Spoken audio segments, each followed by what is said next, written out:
সোমবার রানাঘাট উত্তর পূর্ব বিধানসভা কেন্দ্রের কর্মী সম্মেলন অনুষ্ঠিত হয়। দলীয় পতাকা উত্তোলন থেকে হাতরাসের ঘটনায় নীরবতা পালন সব দিয়েই শুরু হয় মূল অনুষ্ঠান। অনুষ্ঠানে উপস্থিত ছিলেন বিধানসভা তৃণমূল কংগ্রেসের আঞ্চলিক কোর কমিটির সদস্য। প্রধান অতিথি হিসেবে উপস্থিত ছিলেন কারামন্ত্রী উজ্জ্বল বিশ্বাস, মন্ত্রী রত্না ঘোষকর এবং সভাধিপতি রিক্তা কুণ্ডু। সোমবার রানাঘাট উত্তর পূর্ব বিধানসভা কেন্দ্রের কর্মী সম্মেলন অনুষ্ঠিত হল বড়বড়িয়া শনি মন্দির প্রাঙ্গণে। দলীয় পতাকা উত্তোলন, রাজ্যের 2 বিধায়ক এবং সম্প্রতি উত্তরপ্রদেশের হাতরাসের নির্যাতিতার মৃত কিশোরীর আত্মার শান্তি কামনার জন্য 1 মিনিট নীরবতা পালন করার পর শুরু হয় মূল অনুষ্ঠান।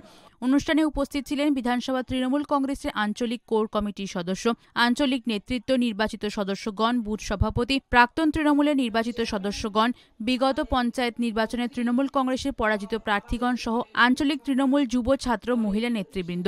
প্রধান অতিথি হিসেবে উপস্থিত ছিলেন কারামন্ত্রী উজ্জ্বল বিশ্বাস, মন্ত্রী রত্না ঘোষকর এবং নদিয়া জেলা পরিষদের সভাধিপতি রিক্তা কুণ্ডু, রাজ্যসভার সাংসদ আবির রঞ্জন বিশ্বাস।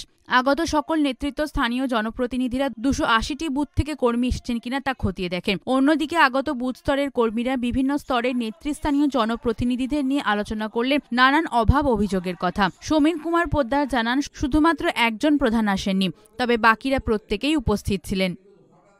অ্যাকচুয়ালি এটা জনসভা না, আমরা রানাঘাট উত্তর পূর্ব বিধানসভার অন্তর্গত যে কটা পঞ্চায়েত আছে, এই পঞ্চায়েতের আমরা একটা কর্মী সভা ডেকেছিলাম, কিন্তু কর্মীদের মধ্যে এত স্বতঃস্ফূর্ত যে আজকে কর্মী সভাটা জনসভায় রূপ নিয়েছে, কিন্তু অরিজিনালি এটা আমরা কর্মী সভা করেছি। কমল দত্তের রিপোর্ট, নদিয়া।